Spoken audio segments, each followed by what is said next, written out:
we're in 1950, lady. But in your case, you know, I just have to say, it's not necessarily the eyes. You know,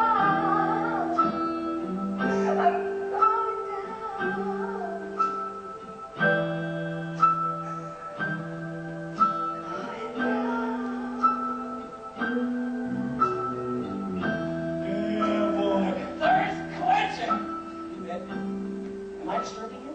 Oh, no. Good! Because we got a lineup of about 15 cars, hookers, the insurance company, my mother-in-law, and some crazy whacked-out bitch named Frenchie who says she's looking for a boyfriend who looks like this kid right here.